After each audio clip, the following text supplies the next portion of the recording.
cosmic birther of all life. Now, in those last days, there was much preparation to be done before we could leave Alexandria. There was a company of us who would travel together, some going to Mount Carmel, others to Jerusalem, and the recently redeveloped Essene community of Qumran near the Salt Sea. 15 of us would be departing together during the season of atonement. Indeed, for us, this return to Palestine was a new beginning. The year was 207 BC, according to your Roman calendar. We had engaged a sailing vessel owned by a Greek seaman who knew something of the brother sisterhood, though he was not one of us.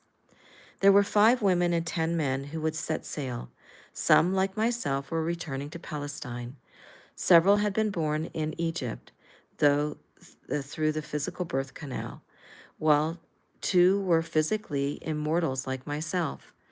These came along on the journey so as to enter into Palestine as members of our party, not calling undue attention to themselves. Mark and Thomas were the aliases they used, and their initial destination was Persia. Then they would go on to India and the Himalayas to meet at the conclaves of adepts and masters. There they would deliver manuscripts, give reports, and receive instructions and materials to be brought back to the mystery schools along the way. All of us were adepts of higher order, with specific work to do to prepare the way for the coming of the teacher of righteousness, he who was prophesied as the Messiah. We gathered the records we had translated, which had been one of our primary purposes for coming to Egypt. These were placed in cedar boxes, glazed earthen jars, and hermetically sealed metal containers. Our activity was almost feverish in the sense that we felt compelled to bring these records out of the underground vaults in as short a time and as inconspicuously as possible to the surface dwellers of Alexandria. There was much unrest among the populace, and those who were of Hebrew blood were suspect. We desired few, if any, to observe our departure with our treasure. As I have already explained long before, the city of Alexandria was built over and around it. The seaside village of Rhachidotis, overlooking the Isle of Pharos, had been used as a port through which the brother sisterhood had passed to and from distant lands across the Great Sea. Fortunately, we had access to ancient underground passages that took us directly to that wharf. And so within several days, we brought many freight boxes to the storehouse, from which they were then loaded onto our hired ship, along with our provisions. Our plan was to set sail on the night of the full moon, when the city was in slumber. I had already said my farewells to my beloved friends and relatives, knowing well that I would return to Egypt whenever necessary, through the power of my will to bilocate, to carry on my esoteric work. Most difficult it was to say goodbye to the descendants of my beloved daughter, Oriana, she who had been born when I first merged with Hannah long ago. This remnant of my family, many of whom had taken initiations and become adepts in the mysteries, would remain in Alexandria, Heliopolis, and Thebes, to play their parts by welcoming him who would fulfill the prophecy that out of Egypt I called my son. Only one of these, my great-granddaughter, Hismariam, came with me. She was one of the first of my many descendants to be born in Egypt, and of these she was one of the few who had eventually mastered the secret of perpetual youth. Of her I shall have more to say later on. The destined hour of our departure finally arrived.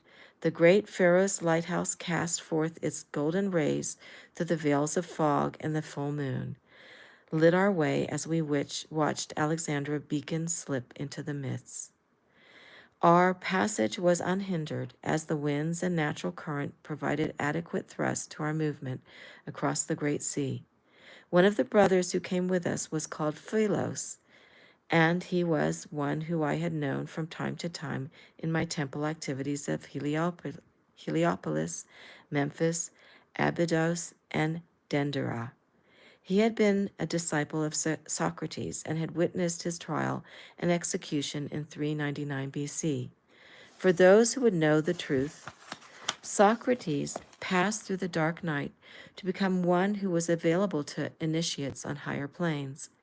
He knew the way to resurrection and had passed the test. Philoas warmed my heart with his robust presence and uncanny knack of foreknowing. He played the flute and lyre, lifted our spirits as we sailed. Indeed, I felt a deep connection with this brother, though there were no desires to consummate our heartfelt longing through our loins. To be close hand in hand was enough celebration of the life force to fulfill us.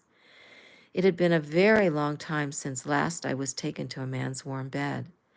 Being with this one stirred memories laid aside while mastering the Shechem life force and claiming the rewards of celibate discipline involved in mastering the high alchemy of Horus.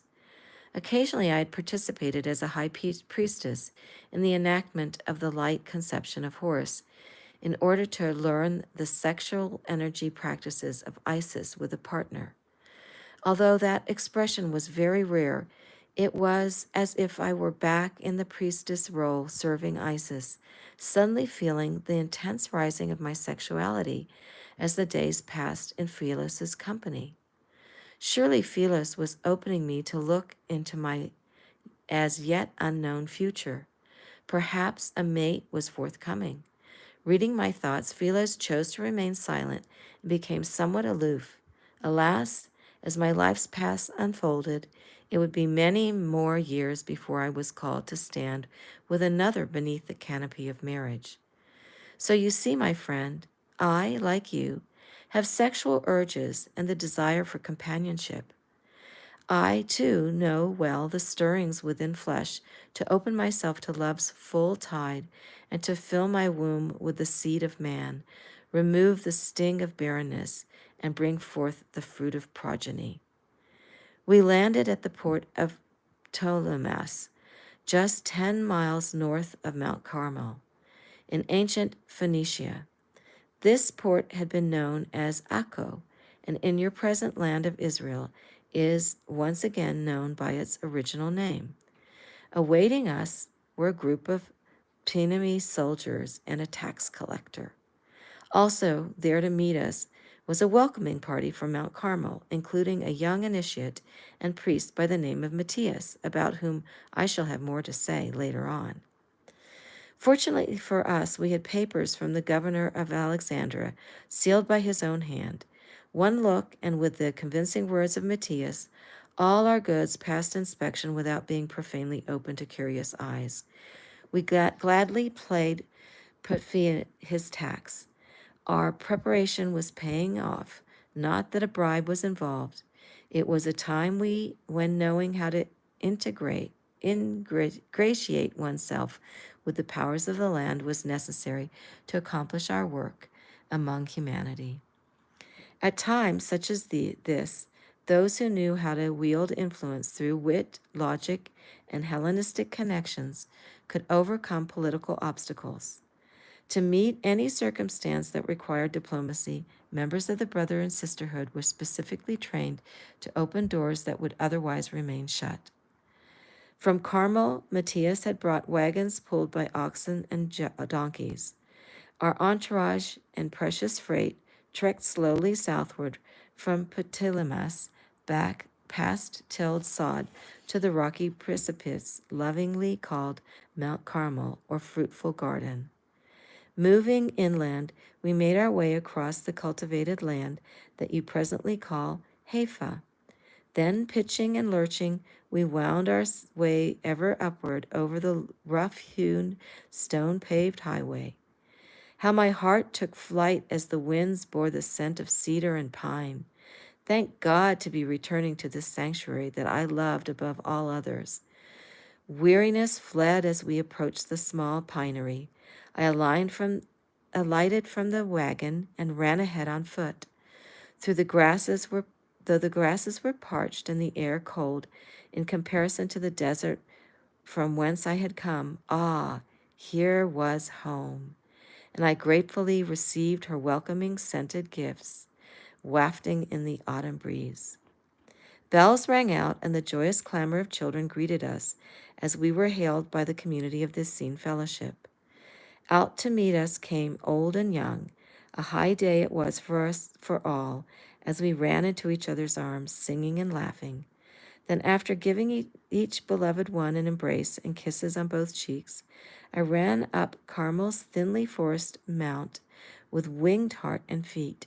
Enraptured was I to greet each familiar tree. Now many were towering above me, where long ago I had known them as saplings. I threw my arms around these beloved friends, some ancient, having stood silently through the ages. Some had departed, taken to build edifices far away or to add to the monastery.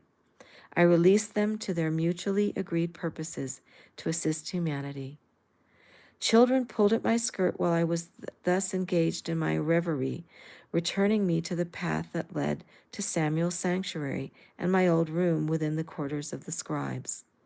So it was that I, Anna, returned to my beloved Carmel in the year 2007 BC after my 303-year-long sojourn in Egypt. How oft I had reminisced of her beauty and wide open spaces, her towering trees, fresh breezes, and those precious beings who lived within her sanctuary of peace. Long had been the time since bringing all my focused energy and presence here to this sacred place. Now that I had returned, what laid ahead? To be sure, it was a mystery. Yet there was also a knowing that the drama to unfold for which I had prepared my soul for millennia was at hand. Coming to myself, I ordered the affairs of my life to bend to the will of my higher mind, and so it was that I began the next phase of my long life to fulfill the great desire of my heart, which was to bring forth the characteristics who would support the coming of the high king born of the lineage of David. There was wondrous ones gathered at Mount Carmel, who I would have you know.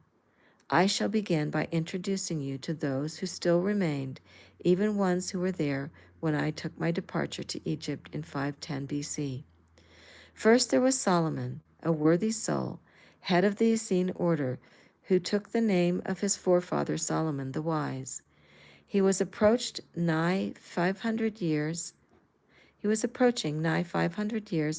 lived within his body. His days were soon to be accomplished, and he was preparing now for his transition to higher planes. I was deeply honored to be with him as he took his journey back to his Creator's source several years after my return. Then there was Timothy, as bright and jovial as when he was a lad beginning his initiations into the Essene order at the time I was preparing to leave for Egypt. He'd come to Egypt at my invitation, and there I had prepared him for his work as a scribe and teacher of the way. He had then returned to assume his duties over the Carmel Library and the teaching of the young boys. His presence would continue to bless Carmel for yet some time, and later on his great wisdom and devotion would be of great assistance in laying the foundation for the Library of Qumran. There was also Micah, who had spent his early years in the temple complex at Jerusalem. He was one who knew the Mosaic law forward and backward, and the different sects of Jewry understood it. He was also well versed in the portion of the original records that dated back to Moses and Akhenaten, which were secreted away in the vaults below the Temple of Solomon, where a remnant of those brother sisterhoods remained as its secret custodians. He observed and bore witness to the truth within the higher law whenever the opportunities arose to share his wisdom. He was grateful to be free from the intrigue and turmoil of Jerusalem in exchange for the simple, carefree life upon Mount Carmel. Michael had escaped with several of his Essene brothers when Jerusalem was besieged in 587 BC during the reign of Zedekiah. Memories continued to weigh heavily upon Micah's shoulder over the loss of lives and the imprisonment and torture of many of his family and brothers of the secret order. Nebuchadnezzar's hordes had eventually overrun Jerusalem's wall, and the entire city had been sacked and burned. Micah, too, had suffered injury. His limbs were broken and brutally crushed. Consequently, though he was an adept who had the power to heal, he walked with the aid of crutches through these many years. It seemed as though his soul gave him this reminder so that he might continue to choose compassion for those his mind would judge. Now Micah, too, would soon take leave of the earthly duties of teaching and calling the congregation to prayer and ceremony. With this one, I would again be honored to hold a beloved brother's ancient form within the shroud of white light as his soul slipped away one cold winter night. Over the next 2 centuries, I joyfully settled into my routine of sharing the wisdom teachings, initiating the mysteries, cultivating and gathering medicinal herbs, and giving my time and energy to our little community as it gradually expanded. Many new initiates came to Carmel to be taught and prepared to enter into the mysteries of the way. Some of these initiates I had met while in Egypt, while most were yet to be born. Remember, my friend, because I knew the way of cellular regeneration, I continued to extend my physical expression for quite some time. Every month I expanded my consciousness into my subtle light body. In doing so, I activated the Grail of Christ codes within my physical body as though I were pouring eternal life's liquid light elixir into every thirsty cell. This I had begun to do before my many years in Egypt. Having developed this ability to renew my body, I was indeed able to pass through the halls of time for century after century. It was as if the spindle of time had unwound itself according to my word and decree so that I could appear as one who did not age. I will have more to say about this later. Records which have been unearthed and those yet to be found shall testify to the truth of my words describing my longevity. Yet, believe according to your capacity, my friend, for I tell you that what I have done, you may also do, and even more you may do in your day. So it is that I have come forward and through these passages to bring the glad tidings of life everlasting, regardless of how long the soul is housed within a physical body. Thus, I invite you to partake of my words as though they were food and drink, allowing the essence of my words to stir the Holy Grail within you, so that you may fulfill your soul's destiny. In pages yet to come, I shall share more fully the design of immortality and those rites of passage that facilitate consciousness to awaken the matrices of the physical and subtle bodies to receive ever expanding cosmic energies.